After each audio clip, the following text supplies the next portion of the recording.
L'économétrie. Rien que le mot, ça peut faire un peu peur, n'est-ce pas? Et pourtant. Et si on se disait que c'est au fond un simple travail de détective? C'est exactement ce qu'on va voir. On va décortiquer tout ça de façon très simple, très visuelle, pour enfin comprendre ce que les chiffres essayent de nous raconter. Allez, en quelques minutes à peine, on va saisir une logique que la plupart des gens trouvent vraiment compliquée. Prêt à mener l'enquête? C'est parti. Alors, c'est quoi concrètement l'économétrie? Eh bien, imaginez un enquêteur qui, au lieu de chercher des empreintes, cherche des preuves dans les données. On ne se contente pas de dire «je pense que» non. On veut le prouver avec des chiffres. Et cette enquête, elle suit une méthode très rigoureuse. D'abord, on rassemble les indices, ce sont les données. Ensuite, on formule une hypothèse sur la façon dont ces indices sont liés entre eux. Ça, c'est notre modèle. Et enfin, le verdict tombe. Le résultat nous dit si notre intuition de départ était bonne ou pas. Bon, à cette théorie, le meilleur moyen de comprendre, c'est de se lancer sur une affaire concrète, une affaire qui nous parle à tous. Et voici notre énigme du jour. Est-ce que, oui ou non, le salaire augmente avec le niveau d'études? Ça paraît évident, mais en économétrie, ça paraît ne suffit pas. Il faut le démontrer. Et pour ça, on utilise un outil. Souvent, c'est un modèle qui ressemble à ça. Oula, une formule. Pas de panique. Je vous promets, ce ne sont pas les maths qui comptent ici. Ce qui est fascinant, c'est l'histoire que raconte chaque lettre. Décortiquons ça ensemble. Y, c'est notre mystère, le salaire. C'est ce qu'on cherche à expliquer. X, c'est notre suspect principal, les années d'études. Et B, A, B, c'est la clé de l'énigme. Il nous dit précisément de combien le salaire augmente pour chaque année d'études supplémentaires.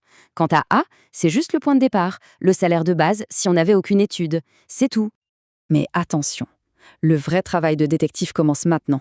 Car le plus difficile, ce n'est pas la formule, c'est d'éviter les pièges qui se cachent dans les données et qui peuvent nous mener sur une fausse piste. Le premier piège a un nom un peu compliqué, on va dire, la multicollinéarité. Mais oubliez le mot, l'idée derrière est toute simple. C'est le problème du doublon. Imaginez qu'on essaie d'expliquer une consommation en regardant à la fois le revenu en euros et le revenu en dollars. Ces deux informations racontent exactement la même histoire.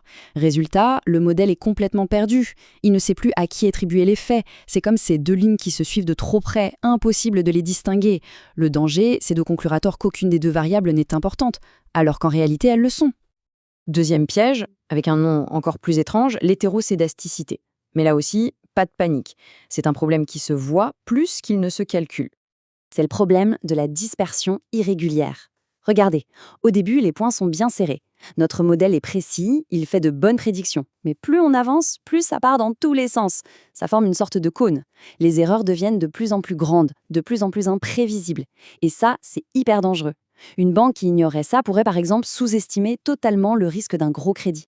Allez, troisième et dernier grand piège, l'autocorrélation. On le rencontre très souvent quand on analyse des données qui évoluent avec le temps. Pensez à des cours de bourse ou à la croissance économique. On appelle ça la mémoire des erreurs. En théorie, les erreurs d'un modèle devraient être totalement aléatoires, un coup au-dessus, un coup en dessous. Mais là, si on regarde bien, on voit qu'elles forment une sorte de vague. L'erreur d'aujourd'hui ressemble à celle d'hier. Ça, c'est le signe que notre modèle rate quelque chose, une tendance de fond qu'il n'a pas comprise. On croit avoir résolu l'énigme, mais en fait, il nous manque une pièce essentielle du puzzle. D'accord. Mais une fois qu'on a un bon modèle, qu'on a évité tous ces pièges, concrètement, à quoi ça sert tout ça? Eh bien, c'est là que ça devient passionnant. L'économétrie, c'est ce qui permet de passer de la donnée brute à la décision intelligente. Les gouvernements l'utilisent pour savoir si une politique publique a vraiment marché, les banques s'en servent pour anticiper les crises, et les entreprises pour fixer le bon prix pour leurs produits. Ça nous touche tous, tous les jours. Donc, si on devait retenir une seule chose de toute cette enquête, c'est que l'économétrie, finalement, c'est beaucoup moins une affaire de maths compliquée qu'une façon de raisonner. C'est l'art d'écouter ce que les données ont à nous dire, de lire une histoire qui, on l'a vu, est souvent logique et surtout très visuelle. Et ça nous laisse avec une question vertigineuse. On a vu qu'on pouvait décrypter le lien entre les études et le salaire.